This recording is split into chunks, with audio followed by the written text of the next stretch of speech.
Hello Steve. Hello Jill.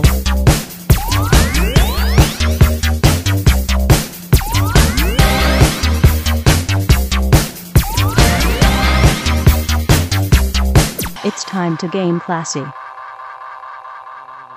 legal threshold of rat poo. Yeah. In Chicago, you can only eat so much rat poo before it becomes illegal. Yeah, I mean that there is limits. Like insect parts, I think you can. There's a percentage. It's like 3% per X amount of product in your food. You can have insect parts. Or they're okay. Human remains. Human remains. I don't think they allow any percentage of. You're almost at the legal limit for dog feces in your cereal there, General Mills. It's made of people. Just People. chill out. They cut back on the dog feces. I'm really disappointed right now because I don't have an entire Saturday I know. coming up ahead of me right at this moment. No, not an entire. What? Because we're recording. We're recording at night because I'm going to Indianapolis this weekend. Normally, when I have to see your ugly mug, I get an entire Saturday to wash it out, to wash it away, scrape your tongue. I'm going to the Indianapolis comic book convention, not the Indianapolis Comic Con, but it's like comic book convention. Yeah, it seems kind of cool. It seems kind of low key. I'm digging it. So, but it's for my anniversary with quotation marks. So your comic book anniversary? Yes. No, it was Anthony and Pat. It was just Anthony actually. Was just like, hey, you want to go to Indianapolis for a comic book convention? I'm like, okay, why are you guys going to Indianapolis for this? And he's like, Khal Drogo is going to be there, and I'm like, all right. I don't think I can. It's my anniversary. My wife was like, oh, we'll go down. You guys can go do your comic book thing, and then we'll just go out for later at night. I'm like, the one and only Jason Momoa. Yeah, Aquaman. Come to me. Billy West. That's pretty sweet, actually. Billy West isn't normally at conventions. No, he's not. That's kind of surprising that he's at like a podunk one. Well, who knows? Maybe he'd prefer it. Maybe he prefers it. They have a lot of people actually there. It was kind of weird when I saw it. I met Space Ghost. Gary Cole? Yeah, he licked his pinky and stuck it in my ear. Ooh. It was pretty awesome. Did you talk about bees exploding? I didn't have it was unfortunate because I encountered him towards the end of the whole deal, so did not have enough money to make him record voicemails on my phone. No. It was like $50 or something. 50 bones? Yeah, 50 bones. But he'll say whatever you want in any character's voice. Uh-huh. It's kind of cool. Yeah, I guess. I don't have a good like Brack. I think he does the voice of Brack. I don't know. Like Brack is Brack? Dude, that's terrible. It's impossible to impersonate Brack. No one. But can I'm do like, it. is it that Brack as opposed to like old Brack? Yeah, no, the new Brack one who's like mashed potatoes. Yeah, but like doing that impression is impossible. No one can do it except for the guy who does the Brack voice. Yeah, I'm very well aware of that. And that would be pretty cool to have on your phone. Like that's because they know it's not you doing a shitty impression because they're like that sounds exactly like Brack. There's no way that's possibly someone else doing the impression. This is at least 12 times the grade that Joe can do. This is true, Brack. This is true.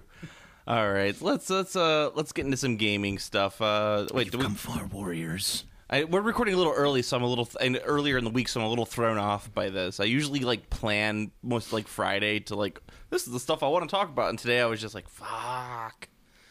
All that matters right now is force of will. Force of will, yeah. Force of will is huge. I was at the local gaming store, and I was sitting there buying my crap, and these 6 teenage girls come in, and I'm like, wait, this isn't right to begin with. They're probably lost or some kind. They think they're gonna come in here and buy some Pokebonds, but they were like, and then the guy behind the counter was like, oh, you guys are back already? And they're like, yeah, we wanted to pick up more of that game. And he's like, what one was it again? And they're like, I'm like, Force of Will? And they're like, yeah! And I'm like, Jesus Christ. Yeah, it's fucking huge. Yeah, well, especially among 16-year-old girls, apparently. That could only be a plus. Unfortunately, that means there's going to be lots of fedora tipping moments. Milady. You could see lots of miladies coming up. Oh God. It was really bizarre because I was like, I just talked about this game. Yeah, it's huge. It's appealing to a lot of people. It's got the thing that's really good about it. Didn't the guy who did Hex or something say it's the game I wanted to make? That's me. Oh, I said like Force of Will is the game that I wanted Hex to be. Okay, that's As I was like, okay. I like everything I was hearing about Hex. I'm like, yes, this is what I want. And then when Hex came out, I'm like, this is fucking Magic. This isn't the game I wanted. And then all of a sudden, it's like I didn't want a better Magic Online. Yeah. I wanted a better game, an improved game. And that was not Hex, but that is Force of Will. Until WotC stomps its big stubby hands on it. No, can't. Well, that's what you say. It doesn't mean that WotC won't try. They won't. They're specifically going after Hex. Like WotC isn't super litigious. They've sued a few people here and there, but they're specifically going after Hex because one, their patents expired on Magic. Like they no longer have it; it's gone. But two, ooh, sorry, I thought I was gonna have a big. What the hell was that? I felt like a giant burp welling up. Did you just throw up a little in your mouth? No, I felt a giant burp welling We're up. not even talking about Games Workshop yet. Yeah, I felt a giant burp welling up, and like I felt it go all the way up. So I was going to burp into the microphone, and then it just disappeared. That's weird. It didn't.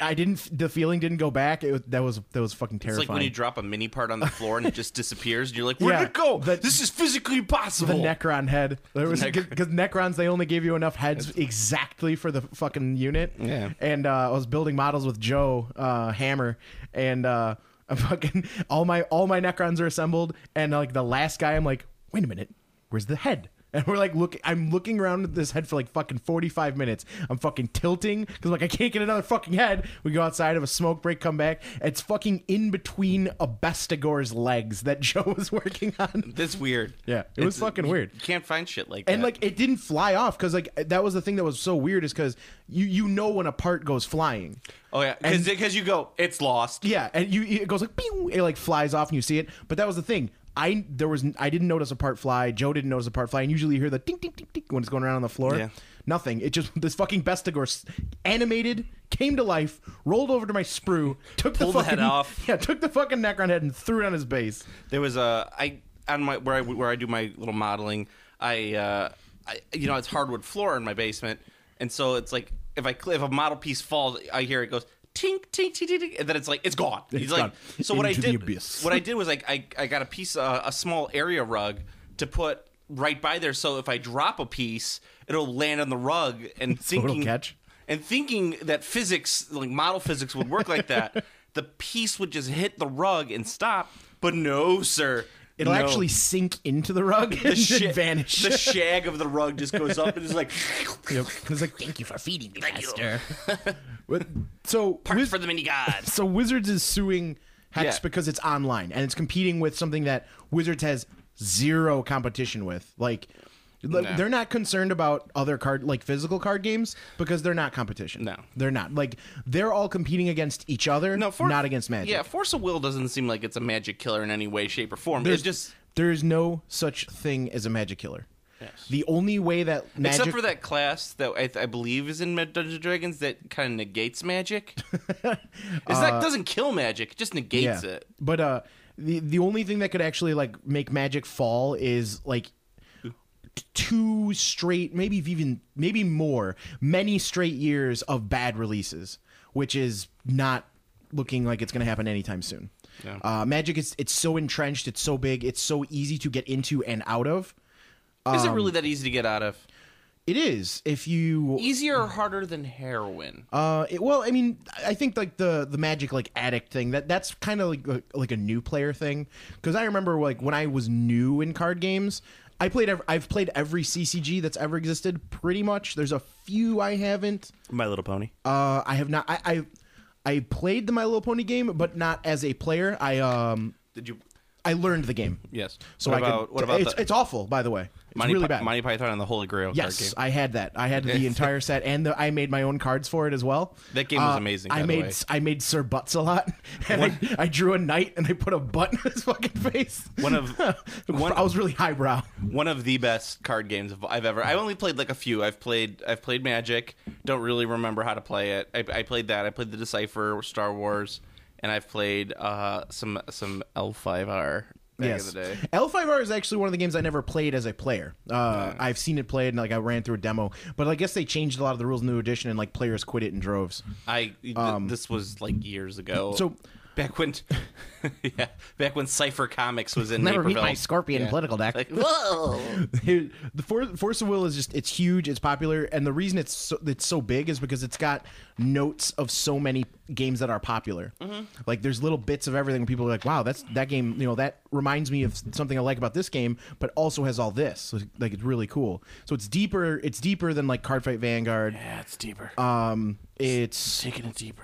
It's got the Taking it thousands. to the streets. It's got the thousands increments. Tricking it to the tree. Tricking it to the tree. Getting so much candy. Tricking it through the treats. The other things it has that really work in its favor. One, it's actually very relatable immediately. Like Cardfight Vanguard, only really relatable if you're into like anime or like Japanese stuff, because it's very. There's like only a few things that are immediately have like that resonance with people. Like there's giant robos, so if you were into like Voltron, Power Rangers, there's that thing. Do the Voltron song. Do the Voltron song.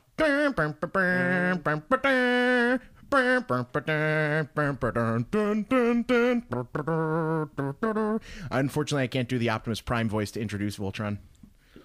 Meanwhile, at the Hall of Justice. There it was. Well, no, it was the dude who does Optimus Prime. He was the narrator for Voltron.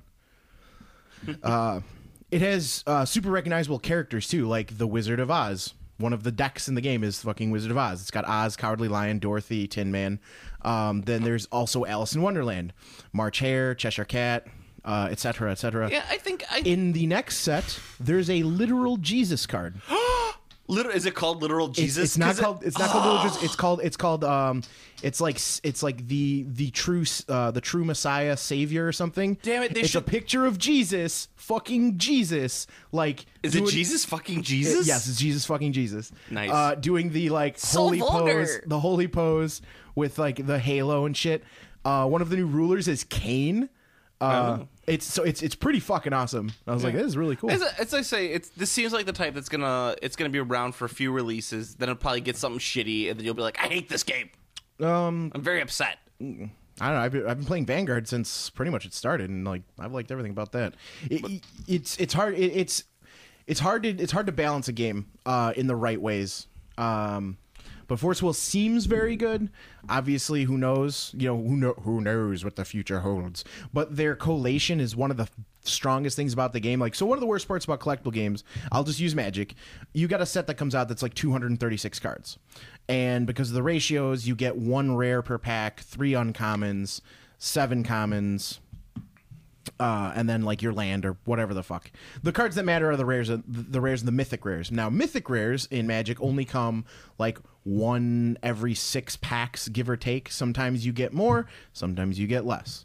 So collecting, like if you buy 2 boxes of Magic cards, you might be lucky to get 2 of the same mythic if you're very, very lucky. And rares become hard to find too. Just the way it is. The set's big. Most of the cards you're getting are common and uncommon. With Force of Will, the cards it's a 105 card set, and they are generous as fuck with their rares. So like in Magic, a dual land is a rare. Mythic. They take the same slot. In Force of Will, if you open a dual land, it takes the slot of your common land. If you open a super rare, it takes the slot of a common. So you can actually open a pack of Force of Will in your box that has a dual land, super rare, and a rare. They're the same ratios, super rares and mythic. So like opening the boxes, like you get a bunch of shit, like a ton. I calculated out for a 105 card set, if you buy 3 boxes, if you're lucky, you'll get 4 of every card in the set. If you're unlucky, you might be missing a few here and there, but hopefully the extras you gain from the other will let you trade for it. Also, they have God packs. They have 2 styles. One, open it up, all of the cards are just dual lands instead of having a normal pack. And the other is the entire pack is super rares. Oh, wow. Kevin actually opened one when we were ripping the sets. Was he like, oh my God. Oh, well, he was like, my God. He was like, oh, I like this pack. He didn't know that was a thing. When we were opening it's really cool. The game's super fun. I'm having a good time with it right now. The only problem is fucking product, because it's sold out fucking everywhere. Yeah, and everyone is fucking screaming for more. At the local game store, it was also out when those girls were coming to get it, and I was just like, oh, okay, 16-year-old girls getting disappointed, can't get the Force of Will. Gotta have Force Will, yo. Yeah. Well, anyway, speaking of the local game store, the Games Plus auction was this weekend, and I usually like to give my state of the hobby address whenever the auction comes around. The mini auction was not up to par that it usually is. Was it all half painted Space Marines? It was all like just so much 40K. So much 40K, which is okay. Well, they got to get rid of their models because they got to buy the new ones for the new bases. You gotta get the new. Have you seen the little base? Dude, put it on Andrew. Yeah, I saw that. Carroll, Yeah. I think. I can't pronounce any of our fucking Facebook like guys' names except for like James Brandit. Just call him by the first name, and the last name is Shapoopy. Shapoopy? Yeah, so Anthony Shapoopy. Very good. When a girl... No, never mind. I'm not going to start singing Shapoopy. So, yeah, because Games Workshop decided that in order to make more money, they decided that they're going to sell 30 mil bases on their models and make everybody rebase all their figures. So... so is everything 30 mil, or is it just Space Marines? Just Space Marines. But that's all anyone plays, so what does it matter? Except for those guys like, I play the Tau. I like the Tau. But I usually find that mostly at tournaments you have like all Space Marines, like one Imp Guard guy who's like, tanks are cool, and then like an Eldar guy who's very frustrated with his Eldar army. That's not how it goes! Yeah, that's the tournament. There's 10 guys, there's fucking 8 Space Marines, the one Imp Guard dude who's like, yay, tanks! And then you get the Eldar guy who's like, fucking stupid Space Marines are broken. No, it's not much for an Eldar army. But yeah, so the Space Marines, and so it's now instead of the 25 mil rounds, this clever company decided to make these little like add-ons that you could buy. You just click them on. Click them on, and makes your base 30 mil. It's pretty funny. I don't see it being that big of a deal to having to rip your Space Marines off your unpainted base and stick your shitty ass paint job onto a 30 mil base. I wish the Tau had rounded corners on their mechs. Just saying. I wish 40K was a better game. I have not played 40K in forever. I've not touched a Games Workshop product. Are you about to say something good about Games Workshop? It's hearsay. Hearsay? Yeah, that's heresy, sir. One of Burn my the heretics, sir. One of my game store owner customers, he was telling me about how much 40K is like. This is gonna like might make people angry. So I'm put you excited. on tilt? Are they gonna put him on tilt? It might maybe. He's wait. Go ahead. All right. So he is one of the better War Machine players around. He won some fucking big tournament. I don't remember what it was. But like he's good. He's very good. He plays with the guy who's like pretty much unarguably the best War Machine player in the state or in the United States. In the Tri-County area? In the United States. Like the dude who's been playing the same Legion of Everblight list since Mark II came out and winning all the tournaments with it. Like it's the same list. He's not up to he's barely changed. Can't wait to see that medal pinned onto his chest. Anyway, continue. So he plays that guy a lot. Like he's very good at War Machine, and he stopped playing War Machine, and he's now currently playing 40K. And he told me that it is more likely that you'll be diced in a game of War Machine than you'll be diced in a game of 40K. Really? Yep. He says that 40K is much more about the tactics now, with the new books in addition. I can't speak to the veracity of said claim. But he did mention something that I thought was really good, which is apparently objectives are scored each round now. So like holding like you can tally your points while you're playing. So like you know who's like what the state of the game is other than just models dead on the board. You'll be like, I have 15 points. So that sounded good. It's not anything. There's no possible way it's good enough to get me into 40K. No. But hearing a positive thing from a player is so unusual. I was like someone whose opinion I generally respect. I think that's what it is. It has to be someone's opinion who you respect. I mean, trust me, there's a lot of guys' opinions that I respect, but they talked about 40K, and I'm like, you guys have been drinking the Kool-Aid way too fucking long to say anything bad about 40K. This is someone who hadn't he joined me in chortling at 40K's boners most of the time. Did you have a sensible chuckle with him? We did. Yeah, we were like, Storm Talon. That's humorous. But yeah, so we were talking about that, and like we talked about how Colossals kind of broke War Machine and like made it a less fun game. It was interesting. So I was like, fair enough. Yeah, I mean, I kind of feel like I was talking about this yesterday because I went out for our buddy Dave's birthday. We were sitting around talking about. I sent him a cute little picture of a hamster with a cake. Nice. I made him a little Russian tank. The Vostrovia. Yeah, we're going through Rasputina out here right now with all the snow melting. So it's true. Soon the Mad Monk will come crashing into all of our doors, delivering us our chocolate. Yes. And you have I hope he gives me a Cadbury cream egg. well, hopefully you'll have your blintzes made for him. Oh, he'll get a blintz. So man, Monk, quick, give him a blintz. Weird traditions. Yeah, we were talking about. I was like, because we were talking about Infinity, and I was like, well, Infinity to me seems like the game that people who got fed up with 40K went to War Machine, got fed up with War Machine, then went to Infinity. That's kind of feel like the progression goes on that. Yeah, it's weird because 40K or because War Machine and Hordes are getting so much bigger, like use of models, the points are growing so much. It almost seems like if you get into War Machine Hordes, unless you're looking for the smaller scale game, which, as you know, I very much prefer.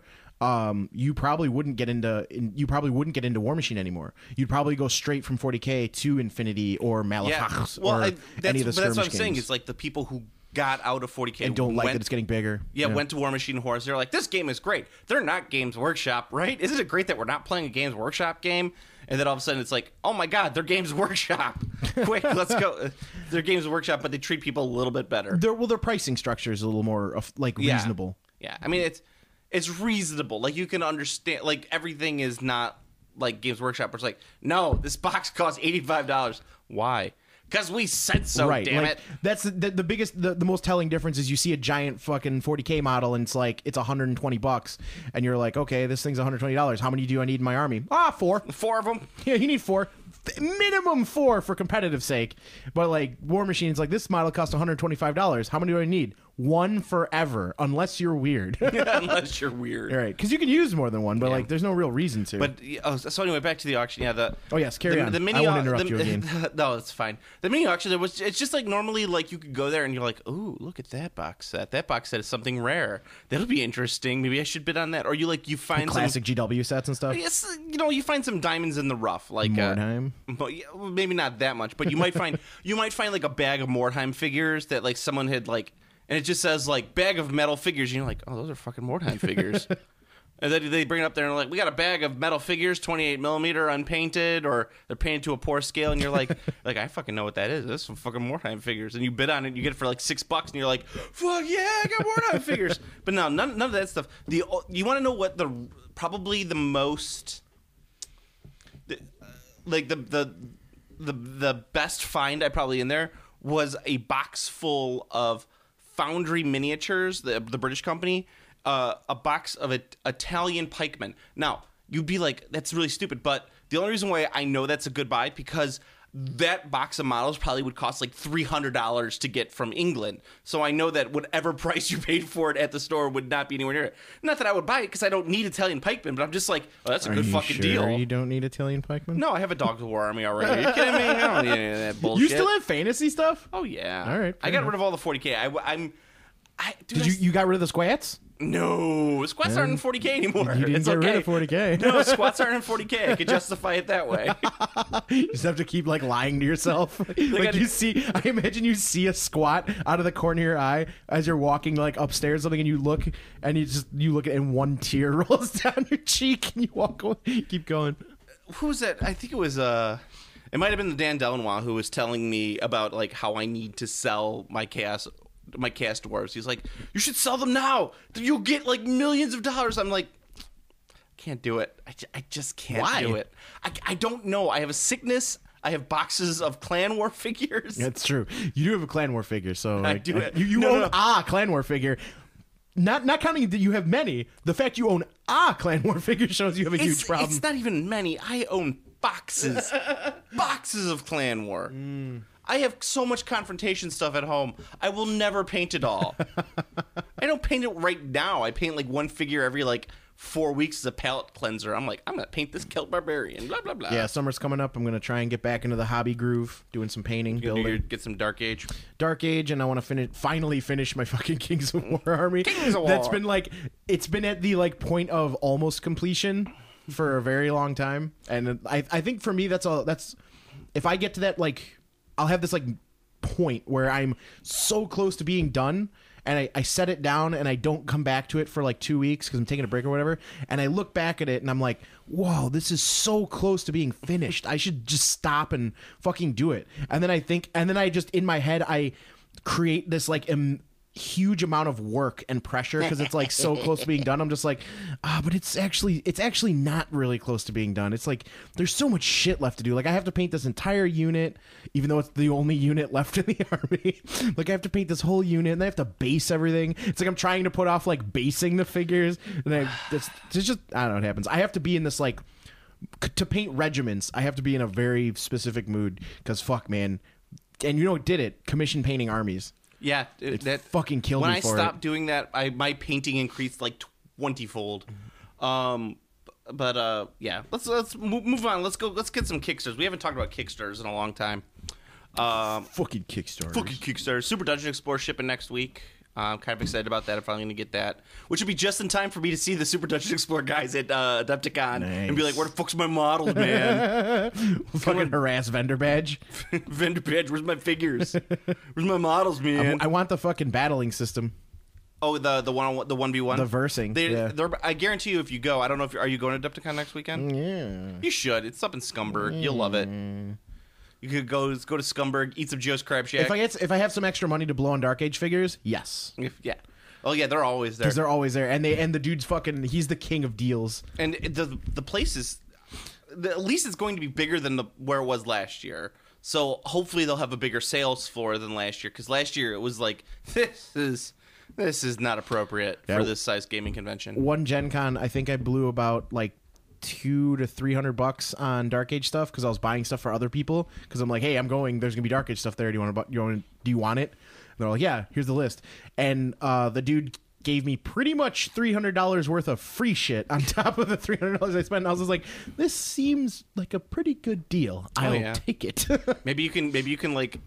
If the guys who do Drop Zone Commander, if you see Steve wandering around, you just nab him. Yeah. Just give him a deal. Like it doesn't even have to be that sweet of a deal. Like you can hook Steve pretty quick. It's like, all right, no, I can't do it. I can't do it. It's like, but we'll give you a free figure. No, it's like we'll give you a free little mini army. I'm like, cool. Little do I know it's the most expensive faction, and you need like 30 boxes of it. They just released some new stuff for that game too. Yeah, just it's new food. It's super cool, but I can't. It's just getting into another game. All right, so some Kickstarter stuff coming up. So, are you excited to play the Thunderbirds board game? No, I'm not. I did watch Thunderbirds when I was a little kid. I thought it was kind of weird, but I mean, I liked it because I was little. No, I never liked it even as a kid. My dad was like, "Don't you want to watch Thunderbirds?" Because I guess my dad watched it when he was a kid, and I was like, "All right." So I watched it. And I'm like, "Dad, this is dumb. This is really dumb." I don't know, I like the puppets. What nation of morons watches this? He's like, the UK. I'm like, are they starved for attention? Do they starve for any sort of entertainment? Clearly. Take that, UK listeners. I don't know. I enjoyed it. This game looks terrible, too. Have you seen this? Yeah, it looks like shit. It's like a fucking pile. But what are you going to do? You got to get the there's also an RPG stretch goal for it. So you could not only play the board game, but you could play the Thunderbirds minigame. I can't really show this right now because we're on the radio, but I would just like to do the RPG like this, pretend I'm a puppet, and just walk around like this. I have to run this, interrupt you and run this by you. Look at this fucking text message that Pat just sent me. It's a fucking novel. What's he talking about? I didn't. Okay. He's talking about Pacific Rim. Oh, yeah. Pac Rim, as it's called to those in the know. Yes. Well, anyway, stupid Pat. By the way, this week's episode of Game Classic is brought to you by C2E2, Chicago's premier comic book, Chicago's Comic Book Entertainment Expo. All right. Here we go. I'm gonna roll this out. Pat, this is Pat B. What time is it? It's time for that. What time is it? It's time to troll Pat. All right, so Pat B's text. Pat, star of Pat's Retro Video Game Review podcast, also known as Patcast, a.k.a. Play On. And yeah, retro game. I'm watching Pacific Rim for the first time. These giant robots are pretty weak. If the hull is breached, say with water, the pilots drown in the cockpit. Also, they box with the monsters and throw them around in water. Ever been thrown around in a pool? It's pretty fun. Sparring seems dumb. Why not fire more explosive projectiles at them? Why not have large snares so that a robot can fire to tangle the monsters up to slow them down? Why all the neuro shit and drifting crap? I understand the movie explains it, but it seems pointless. If the pilots are already great fighters, then why all the neuro bonding and compatibility requirements for pilots? The action is great, but this movie is Top Gun and Flight of the Intruder rolled into one with robots and monsters. Why does the civilian population still live in traditional cities with skyscrapers? Why not build large fortified structures with some defenses so all the collateral damage is minimized? I know it's a movie, but large, easily destructible robots and a large wall is what the world agrees on as the best way to go about fighting the monsters. So I'm going to text him back right now. No, why don't you just answer him right here on the podcast so that he can... I'm going to do it simultaneously. No, don't do it. So that way he'll have to listen to the podcast. Just text him and say, listen to the podcast this weekend to find out. No. Oh, come on. No, that's not as fun. All right. So, here. This kind of logic works in King of the Monsters. Professional wrestling with monsters for a real line of fence? No, sir. I can't get on board. All right. I'm texting him this. Giant robots are fucking cool. Or no, sweet. Or fucking sweet. That's what I texted him. Is that your role? Is that your RPG Thunderbirds character? Yes. I just texted him giant robots are fucking sweet. That's it. Nice. That's the only appropriate response to that. Yeah. I think, Pat, you're overthinking Pacific Rim a little too much. Yeah. Just throwing it out there. Yeah. Also, okay, so Kickstarter stuff. Ghostbusters is over. Ghostbusters, they made like 1.5. The female Ghostbuster models they put out were pretty sweet looking. The ones from New Ghostbusters? Yeah. From Ghostbusters Extreme? Yeah, the wheelchair guy. Yeah, they didn't do the wheelchair guy. No, they snubbed him. Yeah. They snubbed the wheelchair guy. They did everyone except for the wheelchair guy. They did the rookie, the guy from the fucking Ghostbusters video game, but not the wheelchair guy. Man. Wheels? Was that his name? Was it Wheels? His name was not Wheels. I think it was like Malcolm. He had a regular name. He didn't have a wheelchair appropriate name? Wheelchair appropriate. Like Skids or Wheels? Wheels is the fucking Burger King mascot kid who's in the fucking wheelchair. Oh, my. Brakes? Was his name Brakes? Brakes. God damn it. I don't know. Oh, that's funny. Myth also has a new Kickstarter out. Yeah, it's for 2 expansions? Yeah, 2 little expansions out there. It's kind of expensive. $60 for the 2 of them. I mean, it's not bad, but whatever. It's Myth. It's a pretty solid game. The rules are apparently somewhat nonsensical, but they're the Kickstarter is also part of the 2nd edition of the rulebook as well. Who was complaining about the rule book for Myth? I remember a bunch of people were. Yeah. Pretty much everyone. Yeah, it's not it's pretty much everybody. Not an easy to understand game, but the models were cool and the figure and it's the guys who do Mercs, so maybe we'll get a run through or a preview at Adepticon next week, because they're usually there as well. I don't know if it's necessarily the guys, the MegaCon guys, but I know someone is there usually hawking some Myth and some trying to sell their Mercs stuff. Starting to get some Mercs. Mercs is still the easiest miniatures game to get into and upkeep forever. Yeah, I mean, buy a box, done. Yeah. You even get more than you can use. Oh, that was weird. Yeah. Is it a ghost? Maybe. Could be a spooky ghost. It's the ghost of Terry Pratchett. It's the ghost of Wheels, the Ghostbuster. It's the ghost of Terry Pratchett, yo. I was never a Terry Pratchett fan to begin with. I played the Discworld game for PlayStation. Yeah. I really liked it. Did you? I never got into it beyond that. I didn't actually know it was anything other than a video game until much, much later. I read a couple of the Discworld books. I mean, they're good. I read Good Omens, but I can't... Like, you could tell on that book what's Neil Gaiman, what's Terry Pratchett. I mean, he's a very prolific writer, and people really like him, so I will not say anything bad about him. I don't have anything to say bad about him. Yeah, I'm not saying anything bad about him. Yeah. Like I said, I played Discworld on PlayStation 1, and I really liked it. Dun, dun, dun, dun, dun, dun, dun, dun, dun, dun, dun. We need to get zany sound effects and like music transitions for this podcast. I was listening to a podcast that was 45 minutes long, and they had like a long musical interlude in the middle of it, and I was like, "This is fucking dumb," and I turned it off. It's like the guys who always complain, like, "Bring back the old theme song." I'm like, first of all, we haven't had that in like 60 episodes, and second of all, it was like that's awesome though because they're diehards. Well, it was like it's like a 3-minute introductory song, and it's terrible. I did it like lasers and tanks. Oh my stars! Oh my stars! Yeah, it's like it's good stuff. Yeah, I was like mixing in all of like the music and everything like that. I'm like, it's so bad. It's so like whatever. Just have Daft Punk edit us up a intro. That'd be really sweet. It would be sweet. I got in. They'd be like, what is this podcast about? No, they wouldn't talk. No, they wouldn't. No, we'd be like, They would just look at us. We'd be like, we have a podcast. Can you do a theme song? And they would just touch your recording device, and it would be there. Jeez. Oh God, Tron 3 is on here as well. Sick. Yeah.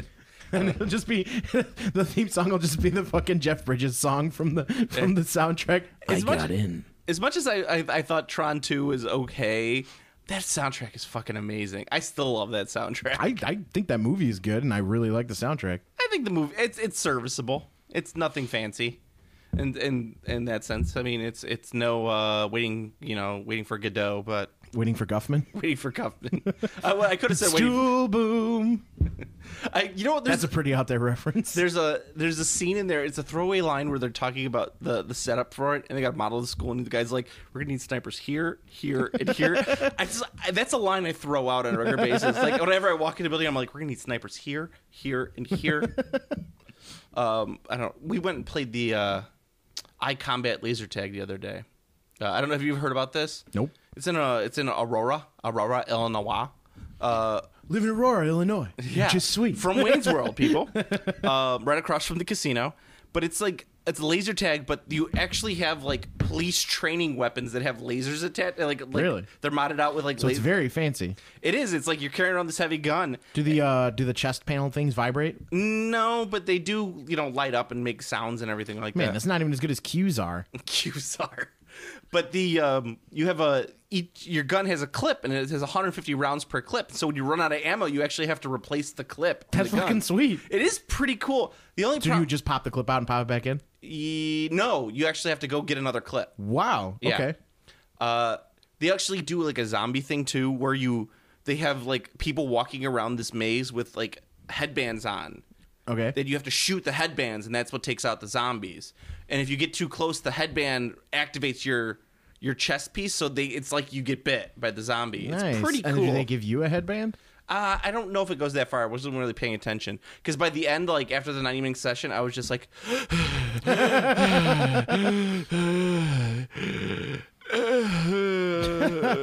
You were actually running? There's no running allowed. Yeah, that's what they say. There's no running allowed, but whatever. I just kept on shooting the little fat kids. Like, take that, you little fat kid. You're very cruel. I am a very cruel and unusual guy. But yeah, it was fun. It was like, I think it ended up being, it was like $30 for 90 minutes, which is not bad. And, I mean, the place was kind of like a death trap in a lot of ways, but nice. Yeah. Now you're speaking my language. Now you're speaking my language. One final Kickstarter thing. Blood Rage. Have you seen Blood Rage? Blood Rage, is that the Viking game? Yeah. Yeah.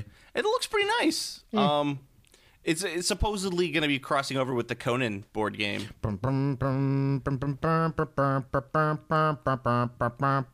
Little Timmy Lyson got Conan, the mightiest warrior ever. Yes.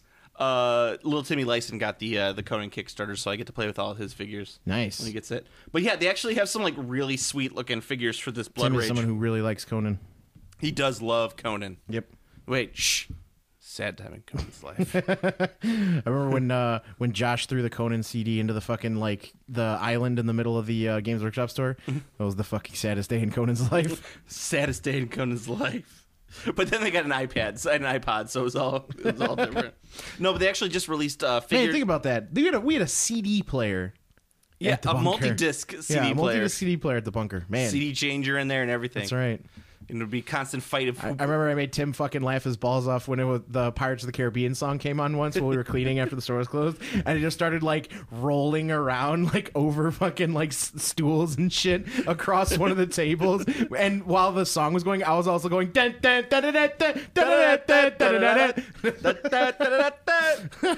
He did not maintain composure at all. No.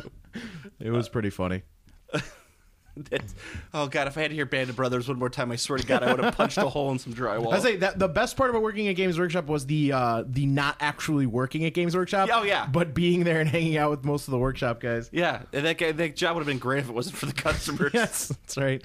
Good damn wiener kids and upper management and upper management and upper management, especially upper management. Yeah.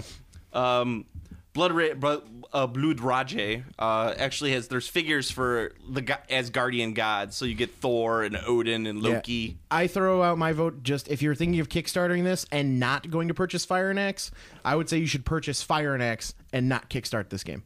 Well, Fire and Axe is the cool mini game, right? IDW. IDW. Okay. Yes, it's a remake of a game that's been out of print for a while, with updated components, parts, etc. And the game that's out of print is going for like 240 bones on Amazon. Yeah. And is sold for higher on eBay before. What's this one called? Blood and Axe? It's called Fire and Axe. I prefer Blood and Axe. Yeah. I would suggest Fire and Axe first, because this game kind of like I saw this game pop up and I was like, oh, huh, looks like someone was in when they were talking about bringing Fire and Axe back. Yeah. Oh yeah, because Blood Rage is cool mini. Okay. So okay. Yeah, because it's Cool Mini's thing. They make games that are copies of games. Sometimes even their own. Sometimes even their own. Yeah. Well, are you kidding me? How many copies of Love Letter are out there right now? Love Letter, Munchkin. There's actually there's actually a brand new edition of Love Letter launching this week, which is Love Letter The Hobbit, and next week, Love Letter The Batman. Ooh, I'd play that just for being Batman. You would. Can I play it like this? No, it's the Arkham Asylum Batman, the video game one. So it's got to be Kevin Conroy. Not quite.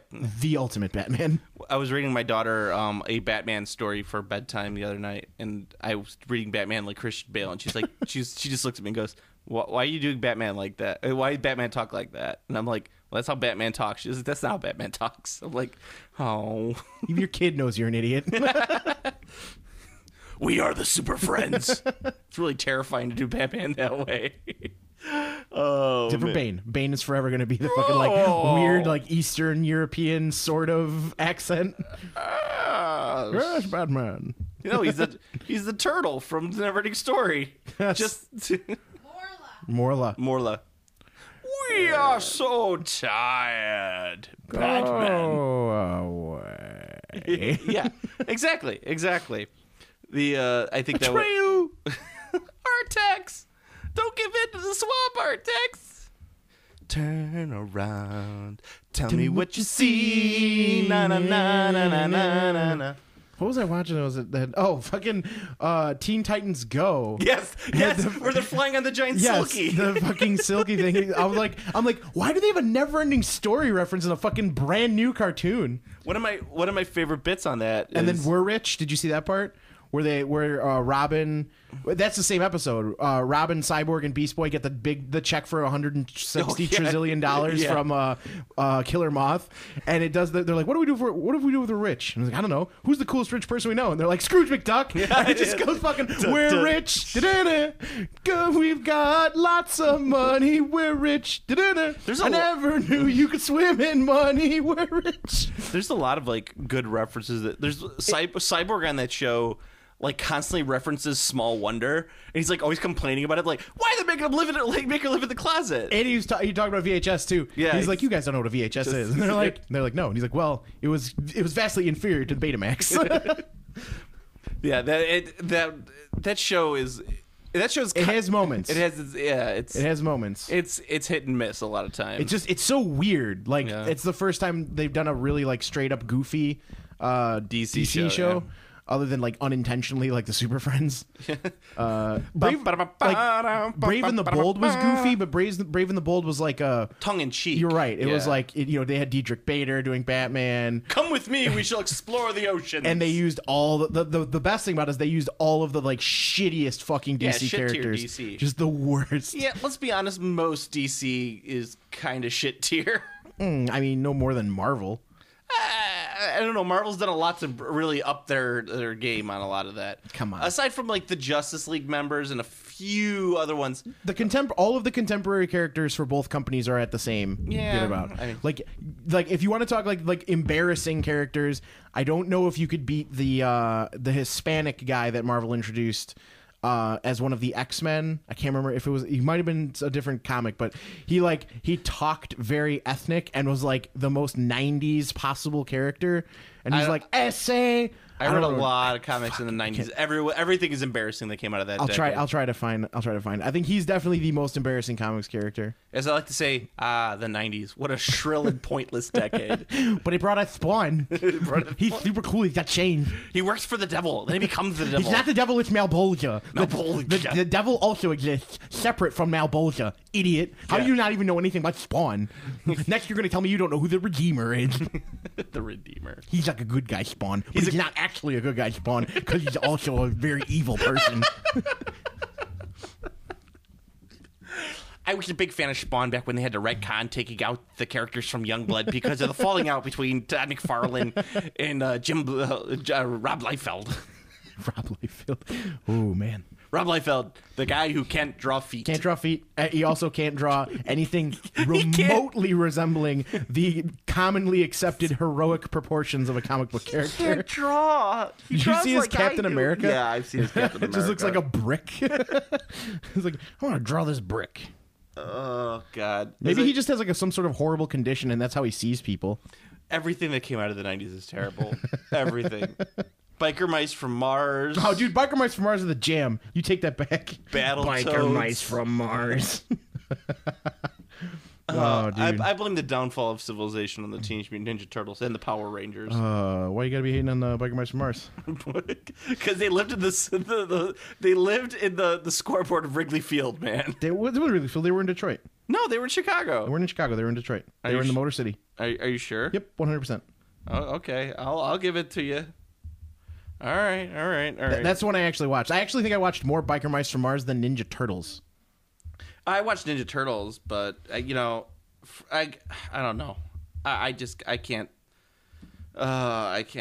can't think about it right now. It's making my head hurt. Well, because like I said, my big thing is like when the Ninja Turtles were super popular. Like I watched the Turtles. Obviously, I was a kid in the '80s. Did, yeah. But like for me, I always was a bigger fan of the real Ghostbusters. That was my like super sweet. And Egon's fucking like insane, out of control pompadour. Yeah. Fucking swirly ass pompadour. It's fucking hype. It's fucking hype. It's fucking hype, dude. If I ever saw someone with that hair, I think I might just give them money.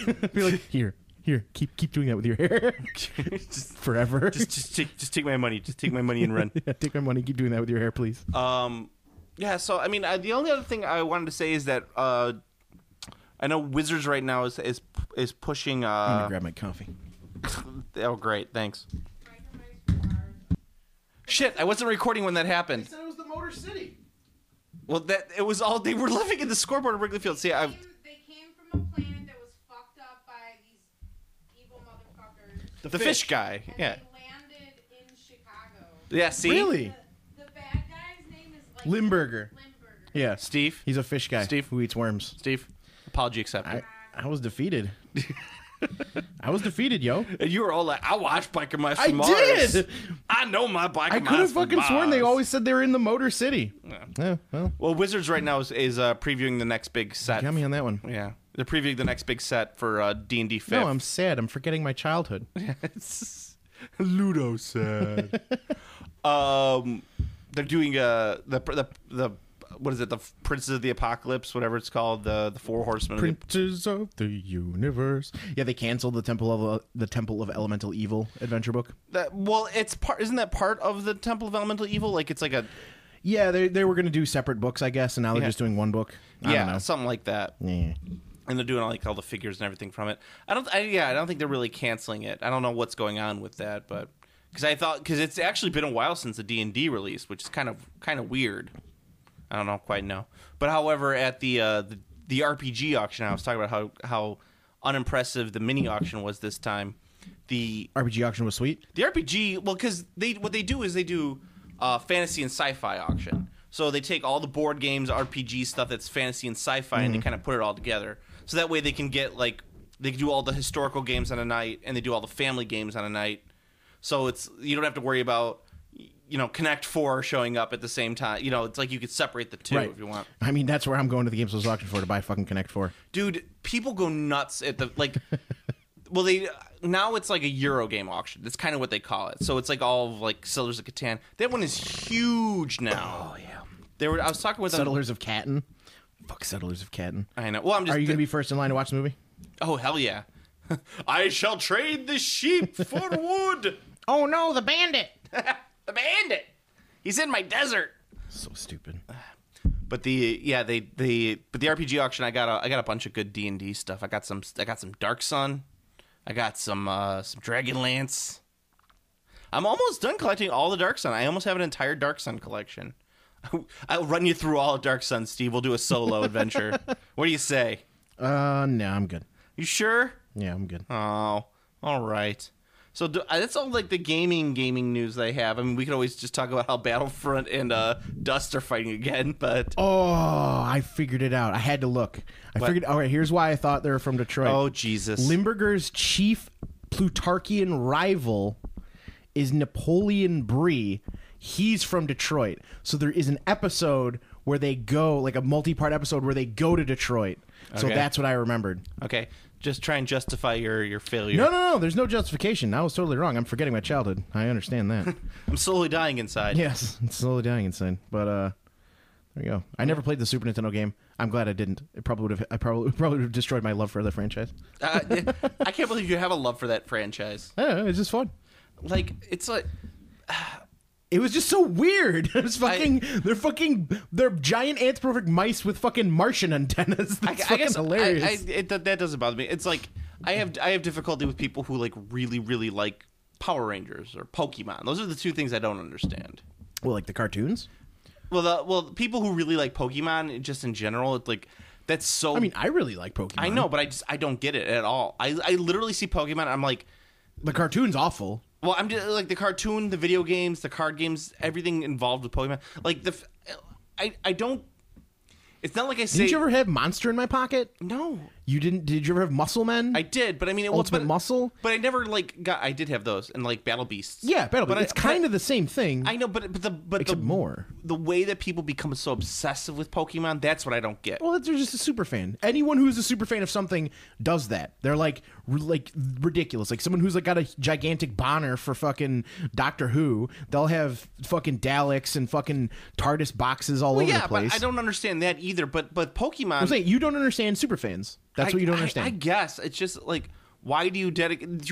Is there nothing else out there that you're? So it is. You don't understand a super fan. Pokemon's weird. I also don't do the super fan of one thing. Yeah, like that. Like personally, I just don't do that. Like I think there's a lot of cool stuff, and I don't need to dedicate to one thing. Yeah, exactly. If I had to pick, though, I would choose the Aliens franchise. That's good. If I had to choose only one thing, I would choose the Aliens franchise. Yeah.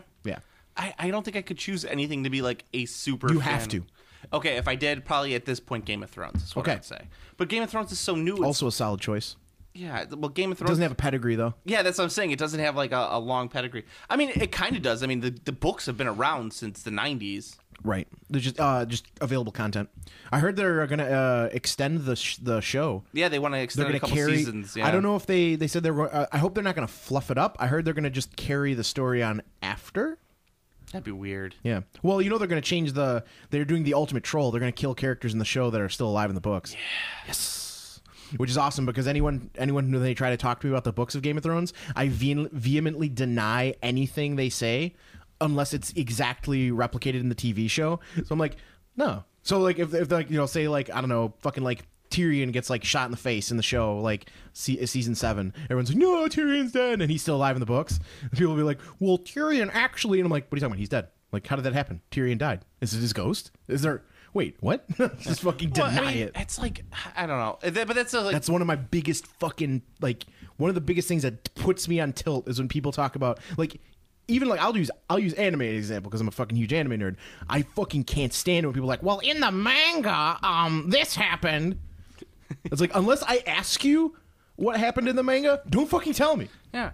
I mean, I don't like spoiling Game of Thrones at all. Like people who like come up to me, they're like, you read them all. What happens with this? I'm like, I don't want to tell you because I don't want to spoil anything. It's not even the spoiling thing. It's like, I don't give a fuck about the differences.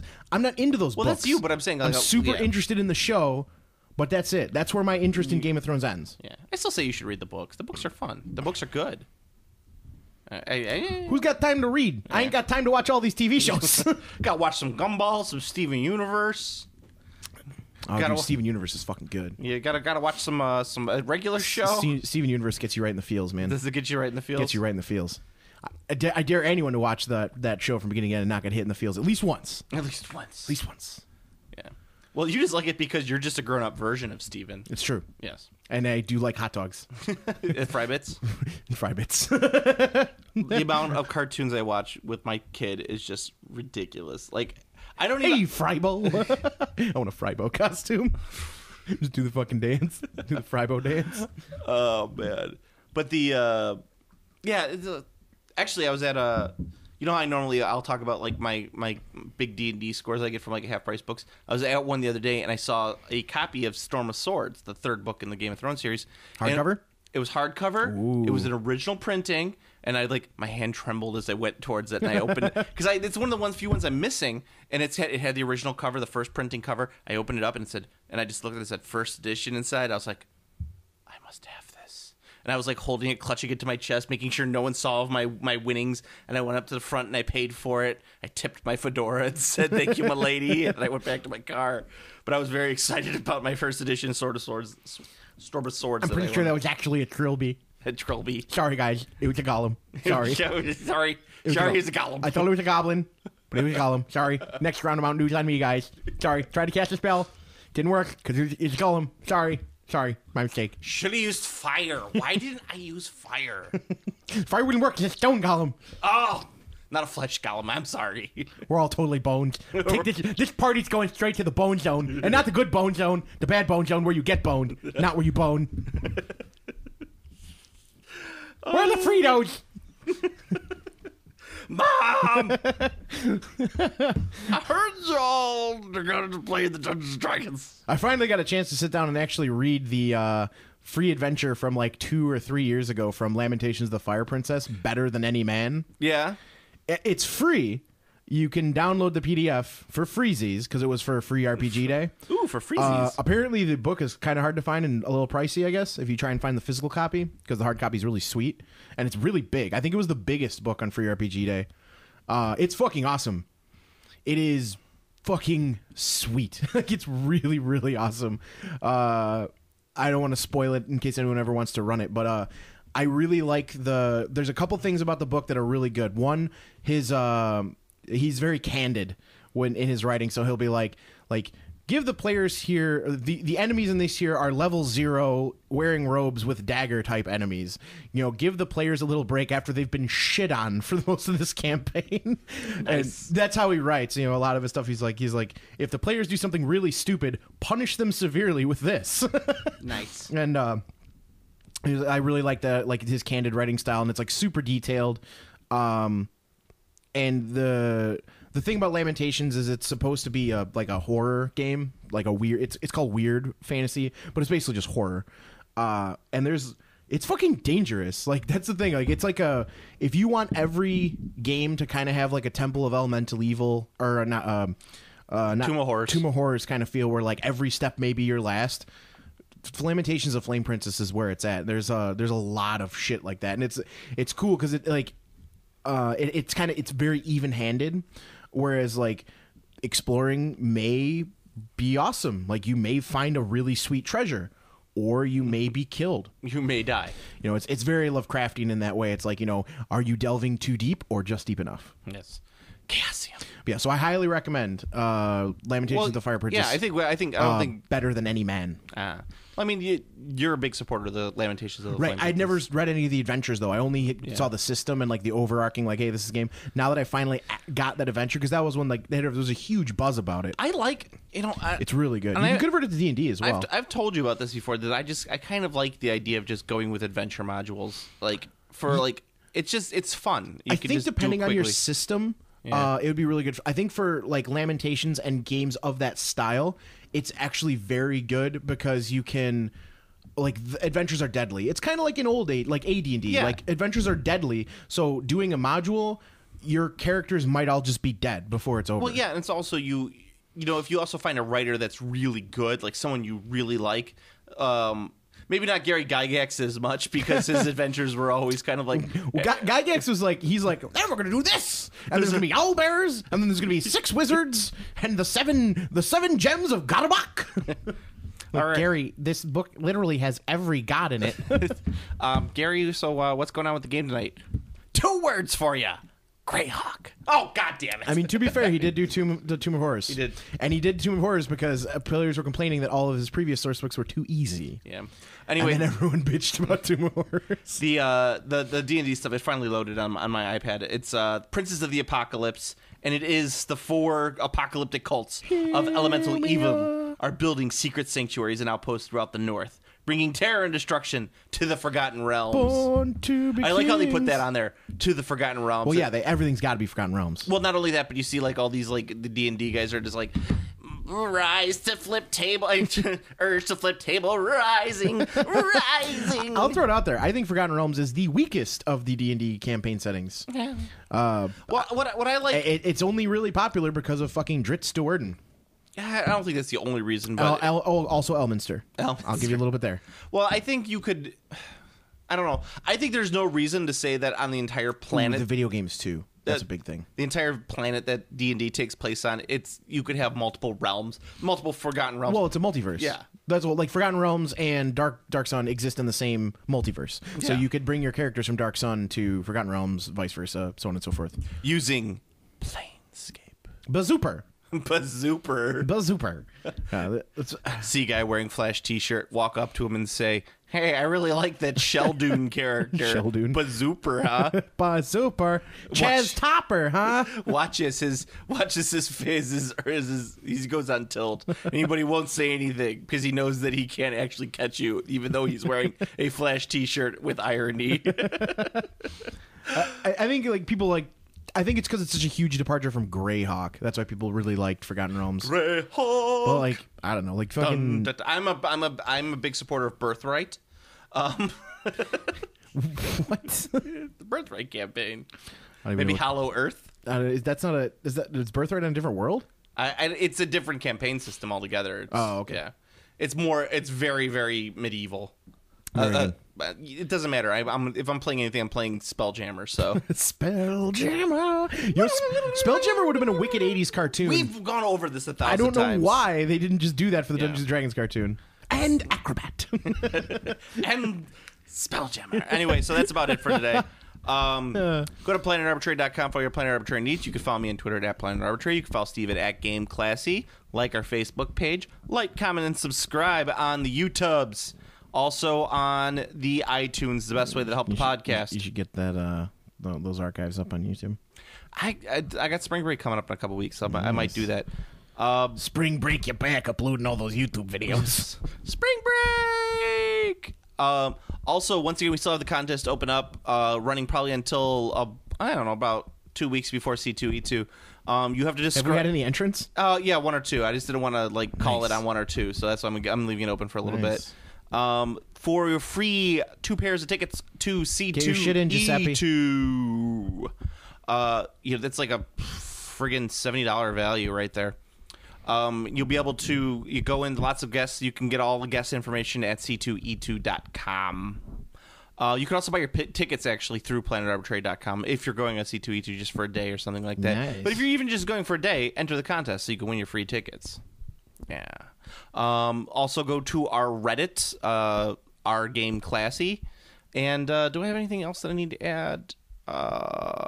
Sorry, James, for our email my Planet Arbitrary email is not forwarding to my regular email address for some odd reason or another, so I always miss his emails. This is not professional. I'm the least professional human being on this planet. That's reasonable. Yeah. So, Steve, until the next recording. So, Star Realms is a game I've talked about a couple times. It's a deck building game. We're a big fan of Star Realms.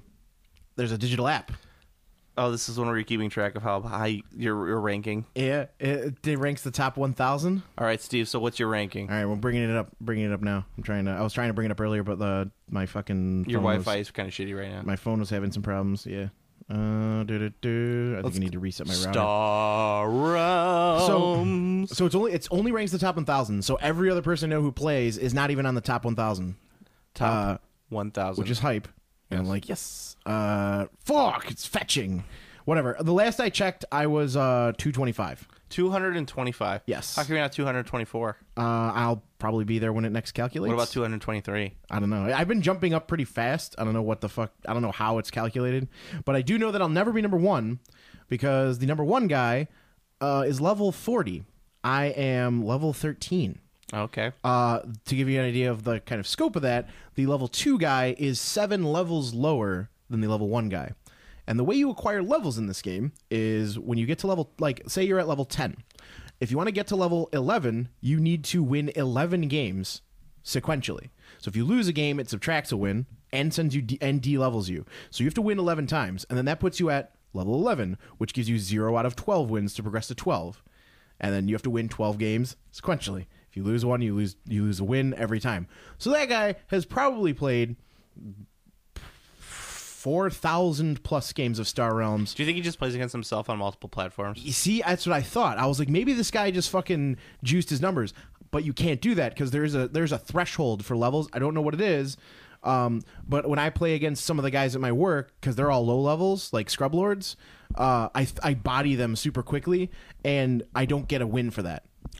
So there is some sort of threshold. So you can't just like get an account and like challenge your old account and concede a bunch of times. So he actually just got there, which means he's probably the best Star Realms player ever. Or he's just been playing the longest. So until next time, Steve. Send me a challenge on Star Realms. There you go. Game classy.